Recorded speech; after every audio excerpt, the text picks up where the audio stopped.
భర్తీ ఛానల్కి స్వాగతం. జై శ్రీరామ్, హర్ హర్ మహాదేవ్. పాకిస్తాన్ పని రోజు రోజుకి దిగజారిపోతుంది. ఆల్రెడీ ములుగుతున్న నక్కది, దాని మీద రోజుకో తాటికాయ పడుతోంది. నానాటికి తీసి కట్టు నాగంబట్టులో ఉందని పని. ఈ పాకిస్తాన్ వాడి ఫస్ట్ ప్రాబ్లం ఏంటంటే, ఇప్పుడు ఇరాన్తో పెట్టుకున్నాడు. ముందు ఇరాన్ తోటి బార్డర్ డిస్ప్యూట్ పెట్టుకున్నాడు. అక్కడ కొంచెం సద్దుముడిగింది, వాళ్ళు మాట్లాడుకున్నారు. నెక్స్ట్ ఇప్పుడు ఆఫ్ఘనిస్తాన్తో బార్డర్ డిస్ప్యూట్, బార్డర్ స్క్రిమిష్ స్టార్ట్ అయింది. అంటే వాళ్ళు దురాన్ని యాక్సెప్ట్ చేయరు. ఆఫ్ఘనిస్తాన్ వాళ్ళు చెప్పేదంటే, మా పష్టూన్స్ ఉన్నది ఏరియా అంతా మాదే అంటారు. అంటే వీళ్ళ పస్తూన్ ఖువా ఉంది కదా, ఫైబర్ పస్తూన్ ఖువా అని ఒకటి ఉంది. ఆ ఏరియా అంతా కూడా వాళ్ళదే అంటారు. అంటే ఎక్కడైతే పఠాన్స్ ఉంటారో అదంతా కూడా మాదే అని ఆఫ్ఘనిస్తాన్ క్లెయిమ్. సరే, ఇప్పుడు ఆ ఏరియాలోనే ఇప్పుడు యుద్ధాలు జరుగుతున్నాయి. ఈ బార్డర్ కొంతమందికి ఆ పాకిస్తానీ బార్డర్ సెక్యూరిటీ ఫోర్స్ వాళ్ళని కొట్టేశారని చెప్పేసి వీళ్ళు రిటాలియేషన్ కింద ఎయిర్ స్ట్రైక్ చేశాడు పాకిస్తాన్. అంటే ఇండియా స్టైల్ మేము సర్జికల్ స్ట్రైక్స్ చేస్తామని చెప్పి ఎయిర్ స్ట్రైక్ చేశాడు. ఎయిర్ స్ట్రైక్లో 8 మంది చచ్చిపోయారు. దాంట్లో 6 ఆడవాళ్ళు 2 పిల్లలు అంటారు. వీళ్ళు చేసిన ఘనమైన ఎయిర్ స్ట్రైక్ అలా ఉంటుంది. సో దానికి రిటాలియేషన్ వాళ్ళు తాలిబాన్ వాళ్ళు తెగించినాడు కదా, వాళ్ళకి ఏ లెక్కలేదు. వస్తారు, చంపుతారు, మళ్ళీ తిరిగి వెళ్ళి పడిపోతున్నారు వాళ్ళ స్థానాలకి అక్రాస్ ద బార్డర్. వాళ్ళు ఇష్టమైన రావడం, ఇష్టమైన పోవడం. వాళ్ళు టెర్రరిస్టులు అంటే టెర్రరిస్టులు వీళ్ళందరూ కూడా ఒకప్పుడు టెర్రరిస్టులే కదా. వాళ్ళు ఇప్పుడు టెర్రరిస్టుల వల్ల ఆబ్వియస్ తయారైంది. ఆఫ్ఘనిస్తాన్ తాలిబాన్ అంతా కూడా it's terrorist converted army. So వాళ్ళకి తెగింపు ఎక్కువ. మామూలు ఆర్మీలో ఉంటారు వాడు జోళ్ళు వేసుకున్నాడా, చర్యతుందా పట్టించుకోడు. గన్ ఉందా, బుల్లెట్ ఉందా, అంతే అని చంపేస్తారు. సో బేసిక్గా తహరీకి తాలిబాన్ పాకిస్తాన్ TTP ఏదో ఉంది కదా, అది దానికి బ్యాక్ అండ్ సపోర్ట్ తాలిబాన్. వాళ్ళు వీళ్ళు కలిసి ఒక ఆట ఆడుకుంటున్నారండి పాకిస్తాన్ తోటి అక్రాస్ ద బార్డర్. సో ఇది second issue. Third, Sindh rebels. వాళ్ళు ఒకడు సింధ్ రిబెల్స్ అని, వాళ్ళు సింధు దేశం వేరే కావాలంటారు. వాళ్ళు అంత దమ్ము లేదు అడిగిపోము. బేసిక్గా సింధీ వాళ్ళు కొంచెం సాఫ్ట్ అండి. వాళ్ళు పెద్దగా ఈ ఆత్మాహుతి దాడులు ఉండవు. వాళ్ళకి సూసైడ్ బాంబర్స్ ఉంటారు వాళ్ళు ఎక్కడ ఒకరు కూడా. సరే, ఈ సింధ్ లిబరేషన్ ఆర్మీ ఒకటి ఉంది. ఇంకోటి మీకు తెలిసిందే Baloch, BLA, Baloch liberation army. ఈ బలూచ్ లిబరేషన్ ఆర్మీ ఏం చేసిందంటే, ఈ మధ్య గోదర్ పోర్ట్ అని చాలా క్రూషియల్ పాయింట్.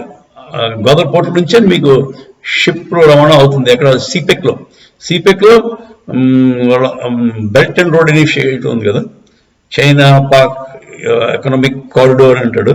అది చైనా నుంచి ఈ ఎక్కడ దాని రూట్ ఎలా ఉంటుందంటే చెప్తాను మీకు.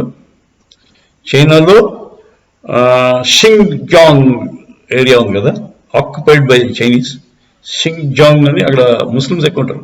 ఆ ఏరియా నుంచి గిల్గిట్ బల్టిస్తాన్, మన ఇండియన్ గిల్గిట్ బల్టిస్తాన్ మన ఇండియా తాలూకుది. వాళ్ళు ఆక్యుపై చేసుకుని ఉన్నారు. ఆ ఆక్యుపైడ్ టెరిటరీ, ఆ దాంట్లోంచి పంజాబ్కి వెళ్తుంది. పంజాబ్ నుంచి సింధ్ నుంచి గోదర్కి వెళ్తుంది. గోదర్ అంటే మన బలూచిస్తాన్ ఉంది. ఈ రూట్ అండి. గోదర్ పోర్ట్ టిప్ అనమాట, లాస్ట్ పాయింట్.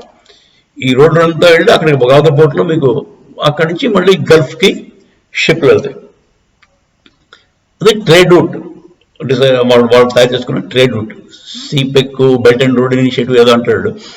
సరే, ఈ ట్రేడ్ రూట్లో చాలా క్రూషియల్ పాయింట్ గోదర్ పోర్ట్. ఆ గోదర్ పోర్ట్ని ఈ 1 కిలోమీటర్ దూరం నుంచి దాని దరిదాపుల్లోకి వెళ్ళడం కష్టం అండి. బలూచిస్తాన్ ప్రజలు కానీ బలూచ్ రిబల్స్ కానీ ఎవడైనా సరే 1 కిలోమీటర్ చుట్టూతా కూడా కోడన్ ఆఫ్ చేసి ఉంటుంది. ఎప్పుడు వెళ్ళడానికి చాలా దుర్భేద్యం అది. ఎవ్వడూ దాన్ని ఛేదించి వెళ్ళడానికి లేదు.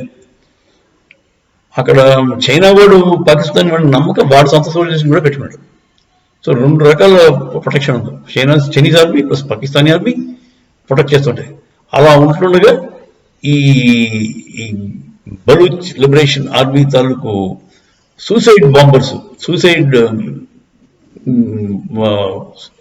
స్క్వాడ్ ఉంది కదా, సూసైడ్ స్క్వాడ్ వాలంటీర్ వెళ్ళిపోయి రచ్చ చేశారు.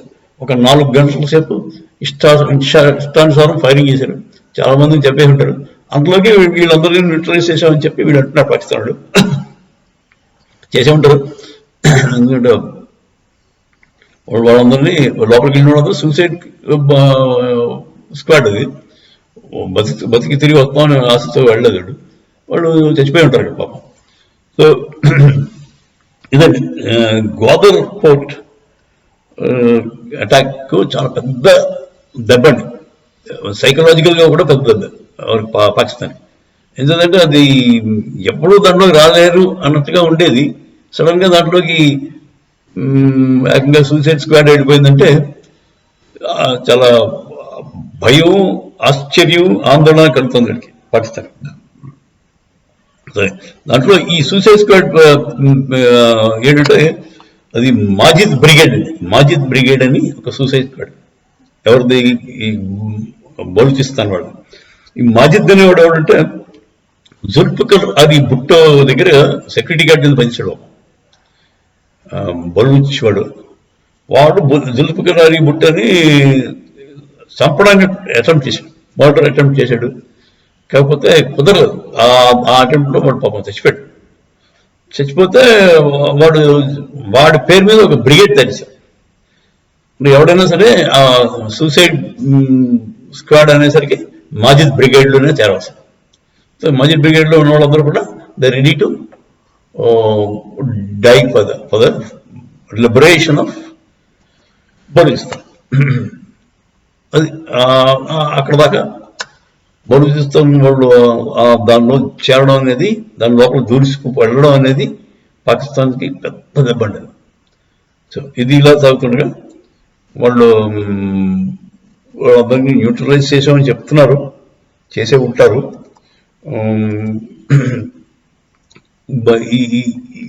ఇదంతా ఒక ఎత్తు. ఫైనాన్షియల్ ప్రాబ్లమ్స్ ఇంకో ఎత్తు. ఫైనాన్షియల్ ప్రాబ్లమ్స్ అందరూ మేజర్ హెడ్లు పాకిస్తాన్కి. అంటే వాళ్ళకి ఎక్కడ ఇన్కమ్ జనరేషన్ లేదండి, పంటలు పండట్లేదు. తర్వాత వాళ్ళ ఇండస్ట్రియల్ గ్రోత్ అసలు ఎప్పటి నుంచి పట్టించుకోలేదండి. Except terrorism they did not bother about anything else. దానివల్ల కరెంటు కోతలు, ఈ ఇండస్ట్రీస్ ఉన్న ఇండస్ట్రీస్ కూడా మూతపడిపోయాయి. కరెంట్ ఎప్పుడు వస్తుందో తెలియదు, ఎప్పుడు పోతుందో తెలియదు. సో తర్వాత మెయిన్స్ కొంతలో కొంత ఇన్కమ్ జనరేషన్ వచ్చేది ఏంటంటే ఈ సిపెక్ ద్వారా వచ్చేది. ఆ సిపెక్ అయిపోయింది.